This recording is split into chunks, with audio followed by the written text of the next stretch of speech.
that sort of clarity is what allows you to focus on your big rocks. So the big question is, what are top agents doing to absolutely crush it in real estate, grow their teams and add more transactions year over year while so many struggle? To get the answers, we interview top real estate agents to learn their secrets to success. Listen, we believe every agent should make a minimum of $100,000 per year, and we're on a mission to make this happen.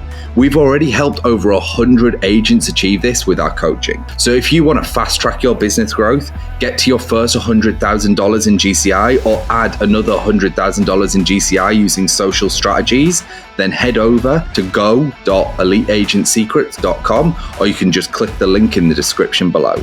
Also, just make sure to follow us, hit that subscribe button, and if you get any value from this at all, please tell a friend and leave us a review. My name is Andrew Dunn. And my name is Peter Michael. Welcome to Elite Agent Secrets. Now we've got our goal. We've gone through, we've got our goal, and we now know what we're doing. We know Peter isn't cold calling, right? We figured this out. So really we've got our goal and we know how we want to do it, or we've at least got a good idea.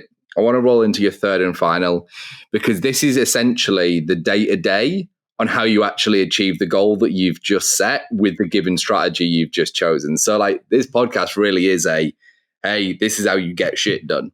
Yes. Right? So number 3, controlling your schedule to get shit done. That's what it should have been.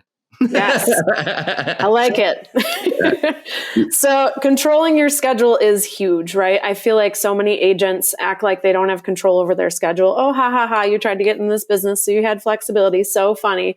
Well, yeah, if you're intentional about your time use, you can, but you need to take the time to get a hold on it. Like you just do. You can't just let the business happen to you, right? I mean, you can, but it's exhausting. So if you want to have any kind of life outside of work, you can set boundaries. Every other professional has business hours. Every other professional has off time. There's no reason why you can't, but you've got to set those expectations for your clients, for the agents you're working with, those co-brokes. Be very straightforward from the get-go. And then there's no question of whether you're slacking off or doing your job well. Everybody knows the parameters. And in terms of blocking out your time during the week, this is one of my biggest challenges. I'm so good at making a to-do list, but to actually plug it into your schedule, not only to say, I'm going to do this on Monday, but I'm going to do this on Monday at 11. It's going to take me 60 minutes. That's how much time I'm giving myself to get it done. And I need these supplies to do it. And I'm going to be at this place to do it. Because, right, we can be anywhere. So it's easy to get caught up and driving around wondering where you're going to land next. And that is the key. What gets scheduled gets done. And I'm sure you've fallen into this too, Peter, I suspect especially you. If you don't give yourself a time limit to get a task done, 4 hours go by and you're like, oh shit, I got half of it done. Right? Oh, you couldn't be more wrong. And then the end of the day, right? Yeah. Andrew has literally been chasing. Let's set him a task and literally minutes later it is complete. I swear to God, it just takes like the minute it's done and it takes 7 weeks to get delivery. You know, it's like fucking carrier pigeon mail. So to my defense, Andrew's like, yeah, that shit's going to be like 5 or 10, 15 minutes. 2 hours later, I'm still working through, because his definition of 5 or 10 minutes of troubleshooting one of our systems is totally skewed out of this fucking world. So he thinks that I'm some superhuman, which I'm really good at that stuff. But there are certain things that I just sometimes dread doing. And then, like you're saying, one of the things, shit, right? He set the bar so high, like I'm really fucking good at this, and we've done it for years now. It's his own fault, because I'm like, it is, because he used to text me, and I used to get done. I showed what I'm capable of way too fast, way too soon. But now that I'm actually in the trenches, I'm guilty of this, and I'll be the first one to admit it. I sit down, I am set to do a task, and I get a phone call. I get another phone call. I get a lender call me. This deal's blowing up. This sale's not closing. I got to call this person. Yep. I got one of our agents calling me. Hey, can you help me with a listing? Hey, can you go to this appointment? And it's like my 4-hour block that I had for this is like gone before I know it. So here's the key, Peter. Here's the key. You don't need 4 hours to do that. So why give it 4 hours? Because you're going to say, I've got time to be distracted because I've got 4 hours. And granted, there's a learning curve, right? Some of this stuff, you're not going to know how long it takes you to do it. So you're going to have to figure it out. You're going to have to troubleshoot for a few weeks before you kind of get that figured out. But once you know, you give yourself the amount of time you can get it done in. If it was right before you went on that listing presentation and you're like, oh shit, I need a CMA. You know how fast you can crank out a CMA when you've got that much time? That's how much time you give yourself to do it. Probably a little shitty CMA. I'll leave some stuff out, but it will be something. Right. So, okay. So double that 15 minutes to 30, right? But it's not 4 hours. So if you have a very intentional block of time, uninterrupted, this is when I'm doing this thing, a half hour away from your phone or returning a phone call in an hour is still reasonable. And if you figure out the times of day when you are less likely to be interrupted, you should probably be doing your most important things, your lead generation and connecting with people in the morning, because you're less likely to get hit with those calls and emails and people who need you like you would in the afternoon. So bang it out in the morning, uninterrupted, put your phone on, do not disturb for a half hour or an hour, get that shit done, and then move on with your day. Because you know the second half of the day is going to be chaos no matter what, but at least you controlled your time when you knew you could, and you gave yourself limited time to get it done. And then shit, if you don't have an appointment or something comes up at the end of the day, freaking awesome, take a half day. We all deserve some time off. Rest is productive also. So you can give yourself those time frames. That is so hard for me to swallow. Rest is productive, Peter. This is the hardest lesson I've had to learn. I'm such a workhorse and I really have a hard time sitting still, but I will tell you, rest is productive. It reminds me of a story. Brian Buffini told this story on one of his videos a while back. There was a guy who ran the Iditarod, so the dog sled race. And up until that point, everybody ran their dogs until they were falling over. And then they would rest. And that was just the way you did it. And so you had to have good dogs and high tolerance and just bang it out. This guy was like, I'm going to come in, I'm going to race my dogs until this specific time. We have a plotted place where we're going to stop and rest and then keep going. And everybody thought he was lazy and out of his mind. And he blew records out of the water with that race, because the rest was so productive. Instead of needing so much time to recover from working until they were breaking, they gave themselves rest before that happened. And so when they started up again the next day, they were fresh and ready to go, and they didn't have to have that recovery time, because nobody talks about the recovery time when you burn yourself out every year. So figuring out how to build in those rest moments, those are important pieces to your schedule too. And it's not just rest, it's also catch-up time, right? Like, how much paranoia is there when you're working on something and you just keep seeing your phone light up and buzz and you're like, oh my God, it's going to be a shit show as soon as I finish this. Well, fine, give yourself an hour of catch-up time. Every few blocks, I give myself catch-up time. And I'm checking my email. I'm going back and replying to text messages. I've got my assistant monitoring my email if something crazy comes up. But if you don't have an assistant doing that, set the expectations with your clients, with your co-brokes, your lenders. Hey, I check my email 3 times a day. If you need to reach me, you need to text or call me. And then I will check my email if you sent me something. If they know, then there's no problem. And you can breathe a little bit and know that you've got that window coming up when you've got some time to catch up. There's nothing wrong with scheduling time for that. That stuff needs to get done. And I think a lot of people forget you've got to schedule that too. Otherwise, it's going to end up at the end of your day when you're supposed to be having dinner with your family or going and taking a rest from work. And you're banging out all this stuff in front of the TV on your laptop until 10 p.m., which I admittedly do sometimes. But if I'm following my schedule, I don't.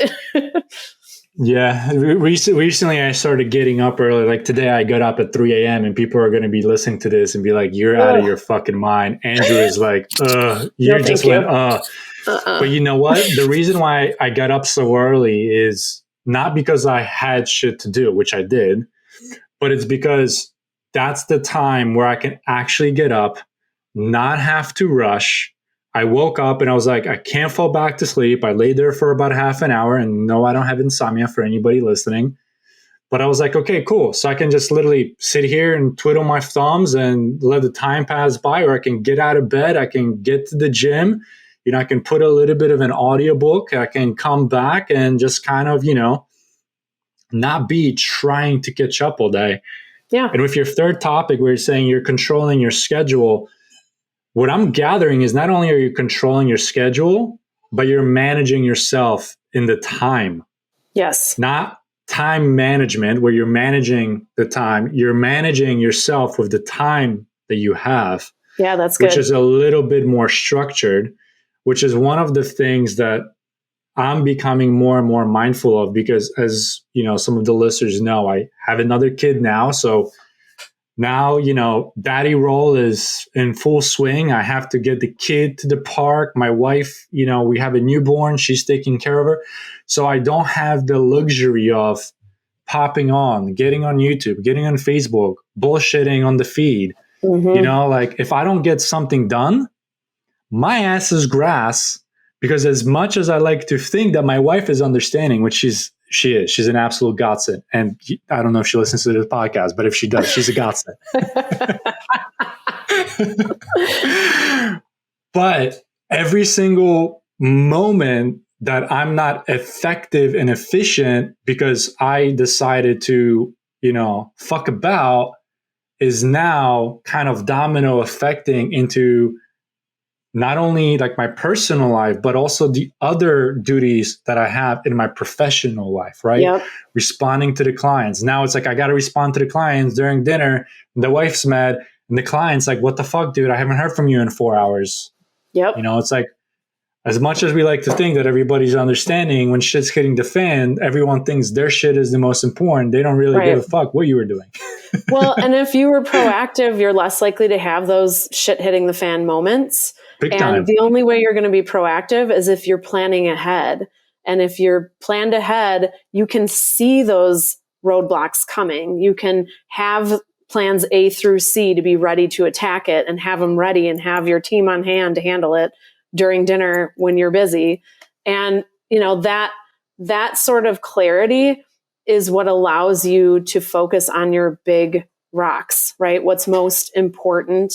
Have you guys heard of that analogy with the jar and the rocks and the sand and the pebbles and the water, right? So if you fill a jar with water, maybe you can fit sand in there and maybe some pebbles. But if you try to put big rocks in after that, you're in trouble. So if you fill your schedule with these goofy little to-do things and this reactionary responding to other people's needs, you're not going to have space for those big rocks, which is your family, your health, the most important parts of your business. Then everything else is going to take up your time and you're not going to have room for that stuff. So you've got to plan your big rocks first. And part of that is boundaries. I'm not going to be on the phone from 6 until 7:30. I'm with my family at that time. If something comes up, I will respond after. Or I'm going to make my calls in the morning. Exactly what I do. Yes. So it's all about planning ahead though. And for some people that is so hard to do. It seems like such a waste of time. It seems not important. It is important. It's not urgent. It's important. That's that working on your business stuff that is what true professionals who really kill it in this business without burning themselves out do. And it really takes some self-control to keep in mind the importance of that and to schedule it and to do it. Planning your next day the night before, planning your next week the week before, planning your next month, reviewing and planning your quarter. All of that is worthwhile time. And it's maybe a half hour to an hour, right? You can get it down to a routine or habit. It doesn't take that long. The value is super high. You get a great ROI on that time. And you can avoid some of this crap that pops up that you don't have time to deal with when you don't want to deal with it. So if you're being proactive and controlling your schedule and the transaction and what's going on, you're less likely to have those problems pop up. Amanda, question for you. So now we've done the full roadmap. We've done setting our goals. We've done choosing our strategies, and we now know how to get there every day. If someone wants to learn from you how you do it, if they want to get in touch, I want to give you the floor because I know you do some coaching. I'm not sure if you do some other stuff going on the side. if it's socials, emails, phone, you got a website, how could people learn more about what you're doing? Because you're out there crushing it and you're helping people scale. You've got this abundance mindset. You're looking for fulfillment by helping other people's grow these days. Maybe you want to grow your team. Maybe you're looking for agents. Maybe you're looking for buyers and sellers in your area. The floor is yours. How can people get in touch with you? How can they reach out? Awesome. So I'm on social media. My personal handle on Instagram is Amanda Sells Homes, MKE for Milwaukee. And then my team handle is A Key Home Team on Instagram. I'm on there a lot. I love doing stories. Some of them are real estate. I also really love eating at local restaurants everywhere. That's my fun habit. My hobby. I used to be in restaurants. So if you want to know about cool places to eat, if you're coming to visit the Milwaukee area, reach out to me. Anything awesome that's going on around town or local makers, artists, that is my jam. I love this city. I love everything that comes out of it with all the creative and super talented people here. So if you want to learn about that, jump on Instagram, check that out. My team is also on Facebook, A Key Home Team with Keller Williams. And reach out to me, DM me through there. I'm happy to answer your questions. I am an open book and I'm super honest. I love to live by these things, but I'm never perfect at it. And I think it's important to see what I did to get to where I am, not necessarily what I'm doing now. Because if you're not in my position, you got to know how to get there. So I'm happy to answer questions and give advice. Even more on a specific basis. Well, everyone, you've listened to a roadmap to get to yourself to 100 plus deals a year through Amanda. Amanda, thanks for coming on the show. Listeners, we hope you've enjoyed this one as much as we have. Again, we will see you in the next one. Oh, and by the way, if you're interested in gaining access to our courses and coaching programs, then head over to go.eliteagentsecrets.com.